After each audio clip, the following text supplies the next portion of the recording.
entrando un poco en esta parte de la palabra, no le vamos a dar la lectura, ya nos venimos a ello. Pero podemos notar, recordando lo que leímos, habla sobre el nacimiento de nuestro Señor Jesucristo, cuando vino aquí a la tierra, cuando, ¿verdad?, a través del Espíritu Santo, la Virgen María quedó encinta para que nuestro Señor y Salvador naciera. Es por ello que a esta fecha se le pone el nombre de Navidad. Navidad viene del latín, que es nativitas, natividad, que significa nacimiento. Es por ello de ahí el nombre Navidad, significa nacimiento, haciendo recordatorio o memoria a que nuestro Señor vino a nacer. Pero es interesante ver, hermano, que con el nacimiento de Cristo Jesús aquí en la tierra, con ese nacimiento también nacieron muchas cosas para cada uno de nosotros como creyentes. Hay varias cosas que nacen también en el cristiano cuando alguien acepta a Cristo Jesús para un cambio en su vida. En el cristiano, a través de Jesucristo, nace también la esperanza, nace también la fe y nace una nueva visión de las cosas. También viene el nacimiento de cada uno de nosotros.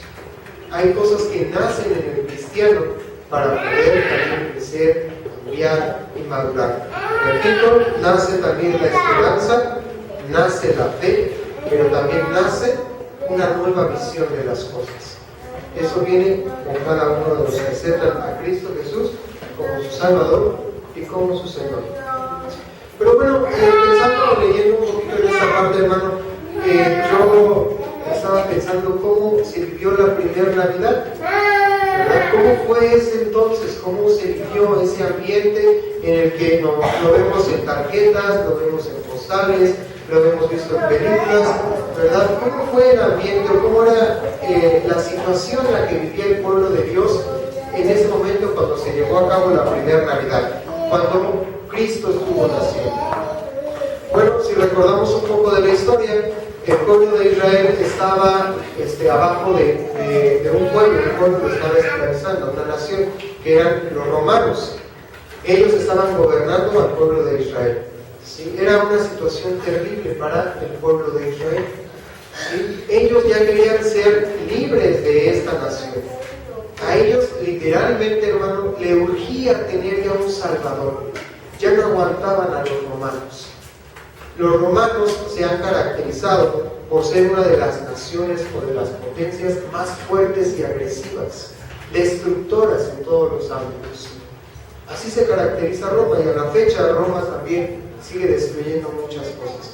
Pero sin embargo el pueblo de Israel vivía en esta situación tan fuerte, tan complicada socialmente. Mucha agresividad había con cada uno de ellos. Para tomar un ejemplo, los romanos le pedían impuesto a los israelitas que pagaran tributos al César. Si no pagaba una familia tributo al César, si tenían niños, ¿verdad?, pequeños, menores de 2 años, los tomaban y si no pagaban, los azotaban contra la pared, matando a los hijos de que no pagaran tributo. Y si tenían hijos mayores a los 2 años, si esa familia israelita no pagaba tributo al pueblo de Israel, lo decapitaban delante de sus padres. Era terrible, hermano, la situación tan fuerte que hacían los romanos. Y lamentablemente el pueblo de Israel, en su gran mayoría, eran pobres, no tenían con qué pagar a veces los impuestos que le pedía Roma. Era difícil la situación. La familia ya clamaba por libertad, ya querían ser libres. Ellos ya clamaban por un libertador. Para ellos era el mejor momento para que naciera el Mesías. Y en verdad fue un buen momento. El Mesías, nuestro Señor Jesucristo, nació en este periodo. Pero algo tan curioso que se me hace en ese momento es que el pueblo de Israel, con tanta esperanza y con tanto anhelo que ya tenía que nacer un Salvador, que el nombre de Jesús no fue único de nuestro Señor Jesucristo. El nombre de Jesús era un nombre también muy común en esa época. Muchas mujeres judías que salían o estaban embarazadas tenían la intención o le ponían a sus hijos Jesús. Porque ellas decían, o tenían en su mente, a lo mejor mi hijo es el Mesías, a lo mejor mi hijo es el que nos va a liberar. Es por eso que a muchos de sus hijos les ponían Jesús. Es por eso que, bueno, hoy en la actualidad puedes ver que muchos supuestamente encuentran la tumba de Jesús, que la tumba de Jesús allá, y que era Jesús, porque era un hombre muy común. A muchos les ponían Jesús, las mujeres les ponían a sus hijos Jesús, porque ya deseaban ser libres, y decían, a lo mejor mi hijo es el Salvador, y les ponían ese nombre. En Hechos encontramos también a otro Jesús, Jesús llamado el Justo, ¿verdad? No se trata de nuestro Señor Jesucristo, era otro Jesús de esa época también. Entonces, veamos que en el pensamiento humano, a veces, por querer buscar soluciones, pone soluciones sin que vengan de la voluntad de Dios. Buscan tener una esperanza ajena de la voluntad de Dios. Es por eso que las mujeres les ponían Jesús, pero no se daban cuenta ni ponían atención a las profecías bíblicas. La profecía decía que Jesús tenía que nacer de una virgen, ¿verdad? Pero sin embargo a las mujeres ya no les importaba si eran vírgenes o no. Ellas en su desesperación decían, a lo mejor este es el Mesías y pongamos de Jesús, ¿no? Entonces, a veces el ser humano comete el error de poner esperanzas o querer poner soluciones a cualquier situación, no poniendo atención a lo que Dios quiere enseñar o a lo que Dios nos va a dar, sino ponemos las esperanzas en algo que ni siquiera es bíblico. Es por ello que entonces estas mujeres en su desesperación lo hacían, pero sin embargo, Cristo, Jesús, sobresalió de todos los demás Jesús que hubiera habido en esa época. ¿En qué? En que fue el único que el nombre le fue puesto no por la voluntad de María, sino que un mismo ángel le dijo, le pondrás Jesús. ¿Verdad? La respuesta de Dios es la mejor y la que debemos esperar cada uno de nosotros. Entonces, cuando uno mira hacia Cristo, cuando uno mira hacia Dios, nace la verdadera esperanza, hermano. No busquemos esperanza en otras cosas, en cosas ajenas, con las que nosotros queremos darle una buena solución. Tal vez el pueblo de Israel estaba tan desesperado que era lo que hacía y querían ponerle Jesús a cualquiera de sus hijos. Pero, sin embargo, la verdadera respuesta solamente proviene de Dios. La responsabilidad tuya y mía como cristiano es que tenemos que poner atención a lo que Dios nos está dando y esperar en Dios la mejor respuesta y no obtener soluciones personales, sino recordar que la verdadera esperanza viene de Dios. En cada uno de nosotros nació una esperanza de salvación. Cuando tú buscabas a Dios, cuando estabas en un momento difícil tal vez de tu vida, cuando te entendiste que eres pecador, en ti nació una esperanza de un verdadero cambio. Nace una nueva esperanza de una nueva forma de vivir.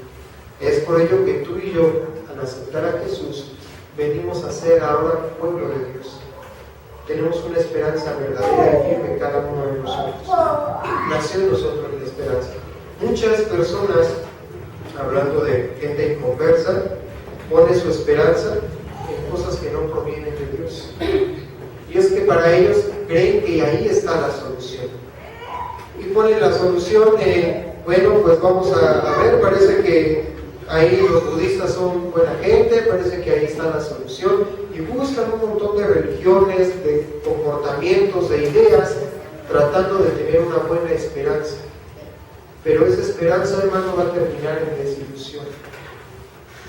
Tenemos que tener una esperanza, pero una esperanza verdadera, una esperanza firme. Cuando tú esperas algo, es porque sabes que vas a recibir algo. Eso es esperanza, que tú estás convencido de que algo va a suceder. Cuando la mayoría de nosotros éramos pequeños, teníamos esperanza en nuestros padres. No sabíamos cómo nuestros padres iban a reaccionar, no sabíamos cómo nuestros padres le iban a hacer, pero nosotros estábamos esperanzados en el sustento que nos iban a dar. Confiábamos en una verdadera esperanza, sin titubear. Le esperábamos. Esa es una verdadera esperanza. Ahora, como cristiano, No podemos tener diferentes esperanzas o sueños o anhelos en alguna otra cuestión o en alguna otra persona, sino una esperanza firme en Dios. Cuando tú conoces a Dios y lo conoces como el verdadero, como el que no falla, como el todopoderoso, como el Shaddai, entonces cuando conoces a Dios, nace en ti una verdadera esperanza.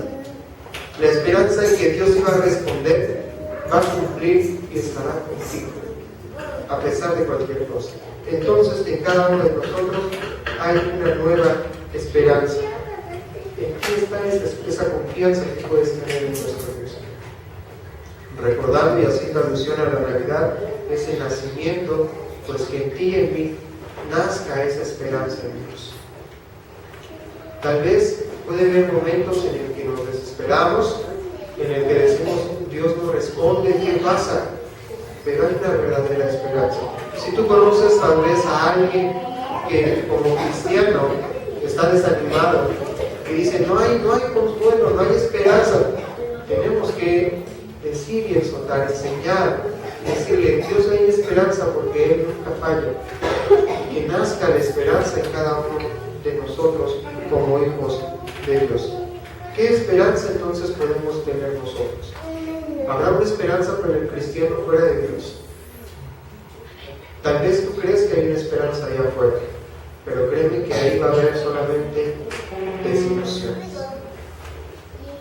Los judíos, por tomar otra vez lo que decíamos en la historia, creo que muchas mujeres se desilusionaron al ver que su hijo no era el Mesías. Se ponían tristes tal vez, porque ponían una esperanza en algo no sólido y no firme. Pero hermanos, regocijémonos cada uno de nosotros que en Cristo está la esperanza verdadera. Amén, hermanos. Ya más de 2000 años de nuestro Señor Jesucristo, ¿y cuánto ha fallado? Nada. En nuestro Dios, en Cristo, tenemos la verdadera confianza. Entonces dejemos que esa esperanza nazca en tu corazón, nazca en ti. Que esa parte de la Navidad esté en ti y esté en mí, en cada uno de nosotros, hermano. Entonces, hermano, estaba viendo también la parte de la lectura, cuando estábamos tomando la lectura. El nacimiento de nuestro Señor Jesucristo fue único. El nacimiento de nuestro Señor Jesucristo fue sorprendente, ¿verdad? Porque sabemos que fue a través del milagro de Dios, a través del Espíritu Santo, a través de una Virgen.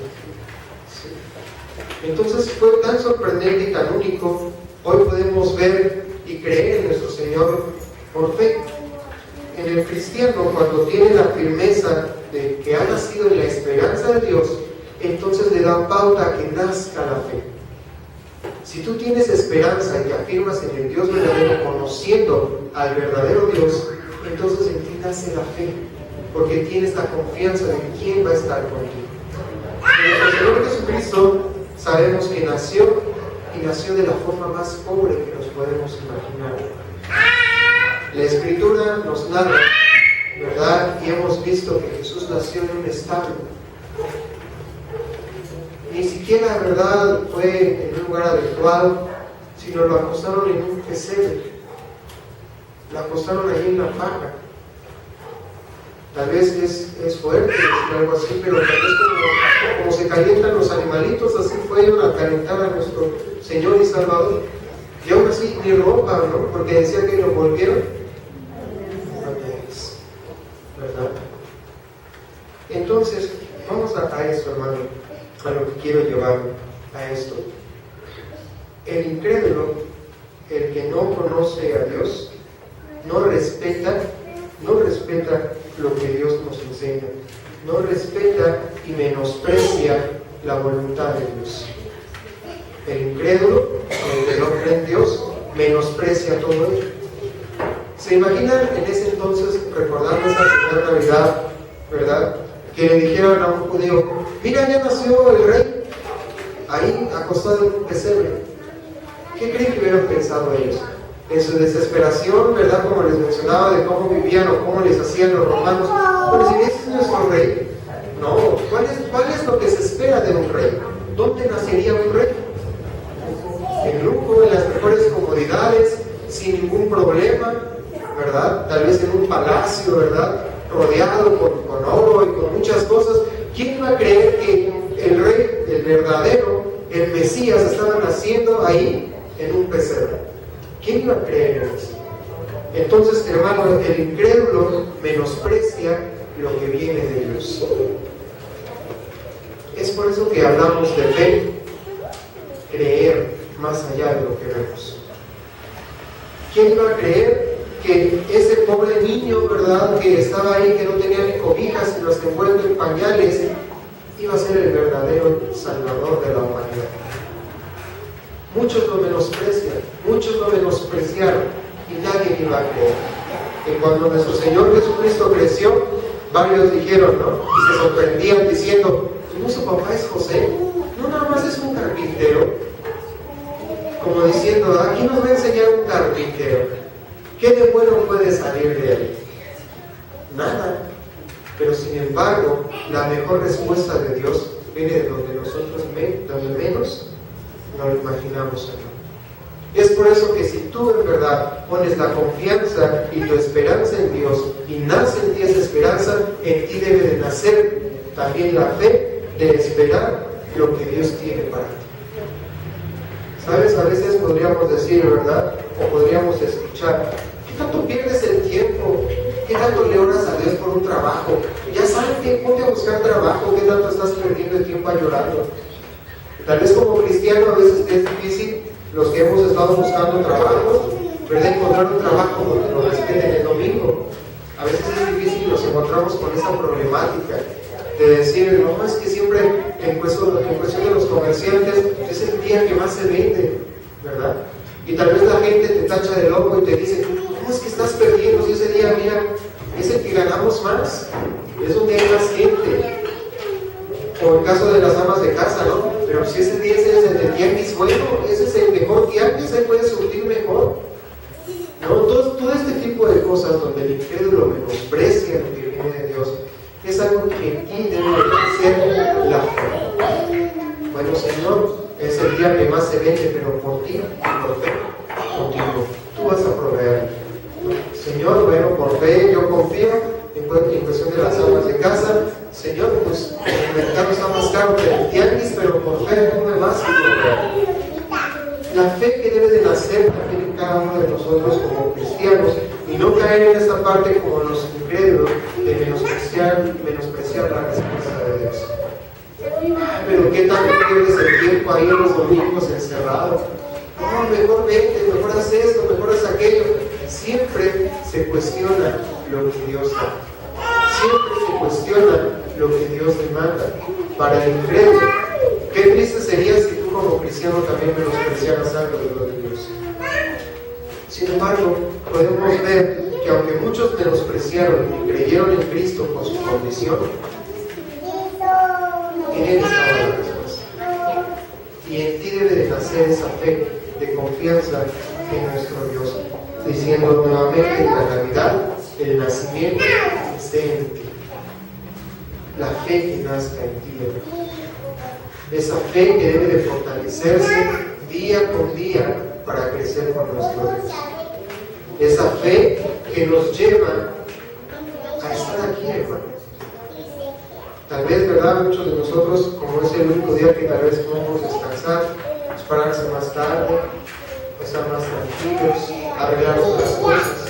Pero yo creo, hermano, espero no equivocarme, ¿verdad? Pero si tú estás aquí, estás por fe, porque sabes que Dios va a estar aquí contigo y no estás obligado a venir aquí. Sino por fe estás aquí porque sabes también que después de esta vida hay una promesa de nuestro Dios. Por fe estás aquí porque sabes que irás a su patria celestial. Por fe tú te reconoces como hijo de Dios Todopoderoso, ¿verdad? Por fe tú te reconoces como coheredero de Cristo Jesús. Por fe te reconoces también a sí mismo como embajador de Cristo Jesús. Por fe, hermano. Por fe. La fe que debe de nacer en ti, la fe que debe de nacer en cada uno de nosotros, hermano. Esa fe que debe de vivir, que nos debe de aferrar a nuestro Dios. Hermano, a veces es tan sorprendente. Si tienen, de verdad, la oportunidad de poder leer testimonios de algunos hermanos que han sufrido por fe en nuestro Señor Jesucristo. A veces son testimonios tan impactantes, hermano, de hermanos que por fe continúan con Dios, que no estuvieron dispuestos a menospreciar nada por nuestro Señor y Salvador. Ellos por fe entregaron su vida. Hay muchos hermanos en Cristo que han muerto y dieron su vida, pero por fe, porque muchos los tiraron por locos, pero por fe, ahí dieron su vida. ¿Qué tanto que nosotros estaríamos dispuestos a sufrir? ¿Qué tanto cada uno de los que estamos aquí estaríamos dispuestos a ser maltratados por fe? Y poder decir textualmente así, hermano: estoy sufriendo, pero por fe sé que voy con mi Señor. Por fe. Y no menospreciar. En los países comunistas, en donde muchos de ellos se persiguen a los cristianos, hay algunos que se toleran un poco más, pero hay otros que en verdad es pena de muerte ser cristiano. En donde en verdad es pena de cárcel si eres cristiano. ¿Qué tanto estaríamos dispuestos a sufrir por fe? Tal vez no lo sabemos, tal vez tendríamos que estar en una situación así, pero por fe muchos de ellos lo han hecho. Tal vez en sus países, no tal vez, sino seguramente, con toda razón, de acuerdo a ellos, los han tirado de locos, diciéndoles: pues niega a Dios, niega a Cristo, y ya vas a estar bien. Y los tachan de locos, diciendo: ¿cómo prefieren sufrir? ¿Cómo prefieren ser torturados? ¿Cómo prefieren ver que su familia esté sufriendo por no negar a algo que no, de acuerdo a ellos, no existe? Pero ellos por fe se sostienen, por fe se mantienen. Es fe, hermanos, en creer más allá de lo que está en nuestra lista. Fe es creer que ese niño que nació pobre se convirtió en el Salvador. Fe es creer que a pesar de que murió, resucitó. Fe es creer, hermano, que a pesar de todas las circunstancias aquí en la tierra, estaremos con nuestro Señor al final, viéndole cara a cara. Eso entonces, hermano, que debe de nacer en cada cristiano, es también la fe. Que en ti nazca esa fe, hermano, y que estés dispuesto a seguir a Dios a pesar de las circunstancias. A pesar de que cualquier cosa se presente difícil, entonces no importa, porque entonces ¿dónde entra la fe? Confiemos en nuestro Dios. En este nacimiento de nuestro Señor Jesucristo nació la esperanza, nació la fe por cada uno de nosotros, hermano. Podemos ver entonces que en nuestro Señor Jesucristo, podemos encontrar la respuesta para cada uno de nosotros. Algo podemos también ver de lo que tomamos como lectura, hermano, es un ejemplo sorprendente, un ejemplo que podemos nosotros seguir e imitar. ¿Sí? Algo que nace también en el que busca a Dios, en el que sigue a Dios, en el que está en Cristo, es que nace una nueva visión de las cosas. En ti nace una nueva forma de ver todo lo que te pasa. En ti nace una nueva visión. Cuando estuvimos dando lectura aquí en el Evangelio de Lucas, en el nacimiento de Jesús, vimos que aquí se le aparecen ángeles a unos pastores, ¿verdad? Vemos que ahí se le aparecen los ángeles, le dan la noticia de que ha nacido el Salvador. Les da la noticia y les dicen que les ha nacido un Salvador. Vamos a tomarlo como lectura ahí en el Evangelio de Lucas, capítulo 2, versículo 10. ¿Qué le dice el ángel a los pastores? Dice: pero el ángel les dijo: no temáis, porque aquí os doy nuevas de gran gozo, que será para todo el pueblo, que os ha nacido hoy en la ciudad de David un Salvador, que es Cristo el Señor. Dicen entonces: esto os servirá de señal, hallaréis al niño envuelto en pañales, acostado en un pesebre. Y repentinamente apareció con el ángel una multitud de las huestes celestiales que alababan a Dios y le decían: Gloria a Dios en las alturas y en la tierra paz, buena voluntad para con los hombres. Sucedió que cuando los ángeles se fueron de ellos al cielo, los pastores se dijeron unos a otros: Pasemos pues hasta Belén y veamos esto que ha sucedido y que el Señor nos ha manifestado. Vinieron pues apresuradamente y hallaron a María y a José y al niño acostado en el pesebre. Vamos a dejar que está ahí. Bueno, esto que le pasó a los pastores, hermano, es algo tan importante que podemos tomar en un ejemplo. Dice que ellos estaban con su rebaño, dice que ellos estaban cuidando las vigilias para con su rebaño. Para las vigilias, hermanos, son 3 periodos en la noche en las cuales ellos no duermen, se van turnando para cuidar al ganado. ¿Sí? La primera vigilia es de que se oculte el sol a las 8 de la noche en Israel, de las 8 a la medianoche, y es la primera vigilia. La segunda vigilia es de las 12 hasta que cante el gallo, como a las 4 de la mañana. Y la última es de las 4 de la mañana, donde canta el gallo, hasta las 8 de la mañana, donde sale el sol. Entonces, en este periodo dice que es donde ellos estaban guardando las vigilias, donde se les aparecieron el ángel y las huestes celestiales. Dice que ellos, al ver todo esto, al escuchar el mensaje, fueron apresuradamente a ver lo que había acontecido. Hermano, los pastores descuidaron su trabajo. Ya no siguieron cuidando a las ovejas, ya no siguieron cuidando al ganado. Se fueron a ver lo que les había hecho. Hermano, para un pastor, cuidar sus ovejas era de lo más importante, porque de ahí es su sustento, y ahí vive, y es lo más valioso que tiene. Ahora vamos a eso: descuidar lo más valioso que tiene en las horas más peligrosas, que es en la noche. En la noche podría llegar un ladrón y llevarse sus ovejas. En la noche podría llegar algún animal y se podría llevar alguna de sus ovejas, pero no les importó. Descuidaron las vigilias de la noche por ir a ver lo que Dios les había mostrado. La visión cambió en ellos. Ya no tenían la visión, la mirada en las cosas terrenales, en lo que tenía valor. Para ellos, mucho valor. Sin embargo, vieron algo que era de mucho mayor valor. ¿Se imaginan? Tal vez algún otro pastor les ha de haber dicho: estaban locos, ¿cómo descuidaron sus ovejas de lo que viven por ir a ver a un niño pobre en un pesebre? Tal vez los han de haber tirado de locos, ¿verdad? De decir, ¿cómo es posible que hicieron algo así? Pero sin embargo, a ellos no les importó, porque su visión cambió. En ellos nació una nueva visión de ver las cosas. Es algo que en ti, hermano, también tiene que cambiar.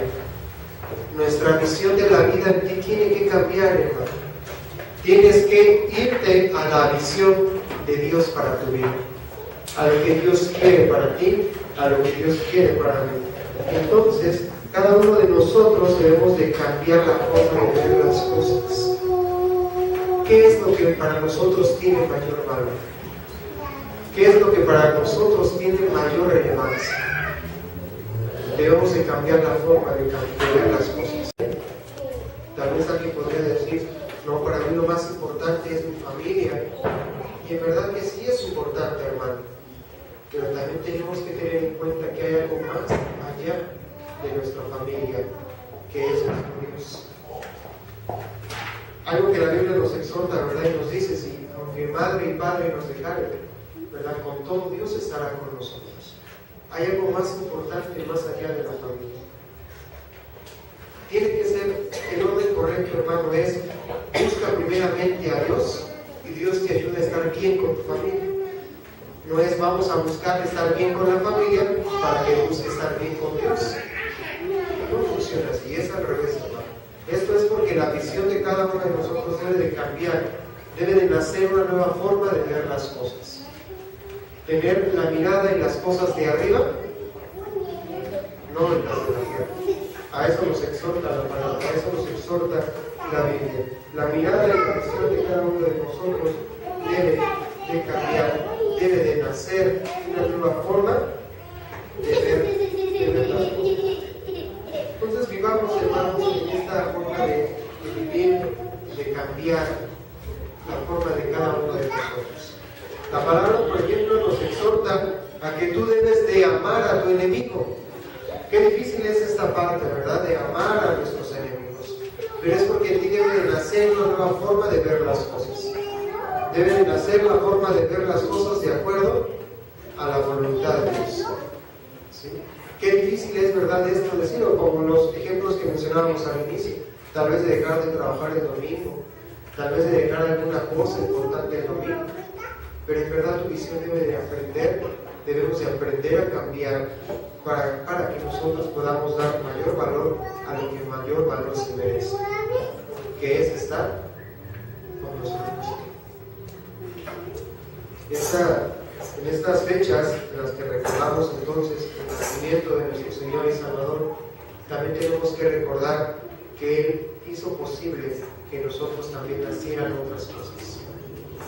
En nosotros ha nacido una nueva naturaleza, de modo que si alguno está en Cristo, nueva naturaleza, has nacido de nuevo. Es por ello que la Biblia nos habla que somos nacidos de nuevo, a través de ese nacimiento de nuestro Señor Jesucristo, que Él vino a la tierra, que Él dio ese sacrificio tan importante de nuestro Señor, pero de nosotros también nace una nueva naturaleza. Somos hechos nuevos, hermano. Tú has nacido nuevamente. Entonces, de modo que si alguno está en Cristo, nueva criatura, eres nuevo, eres nacido de nuevo. Y en ti, hermano, recordemos entonces esas tres partes que nacen todo cristiano, en todo cristiano. Nace la esperanza con nuestro Dios y Salvador. Nace la fe por creer todo lo que Él hace en cada uno de nosotros. Y también nace una nueva visión. Cambiemos entonces, hermano, justamente con nuestro Dios. Cambiemos para la honra y la gloria de nuestro Dios. Hermano, te invito a que te pongas de pie. Vamos a dar gracias a Dios por nuestro Señor, por nuestro Salvador, agradeciendo que Él ha hecho posible el nuevo nacimiento en nosotros a través de Cristo Jesús, naciendo Él la esperanza en la fe y en una nueva visión. Vamos a dar gracias a nuestro Dios. Bendito Padre, Señor y Dios, en el nombre de tu Hijo Jesucristo, te agradezco y te alabamos, Señor Dios, por toda tu bondad, amor y misericordia, Padre. Hoy, Señor Dios, te damos gracias porque, Señor, a través de Cristo Jesús, cada uno de nosotros ha sido salvo. Cada uno de nosotros, Padre mío, en ti está, agradeciéndote, Padre, que tú lo has hecho posible. Nuestra esperanza y nuestra confianza, Señor Dios, sea solamente puesta en tus manos, Padre mío. Gracias, Padre, porque tú eres bueno, nos has llamado para tu honra y para tu gloria. En ti, Señor Dios, está nuestra vida. Ayúdanos a vivir conforme a tu voluntad, conforme a lo que haces con cada uno de nosotros, mi Dios. Te alabamos y te agradecemos todo lo que nos das. Bendito eres, Padre mío. A través de Cristo Jesús te alabamos y te bendecimos. En ese nombre en el cual oramos, Cristo Jesús. Amén.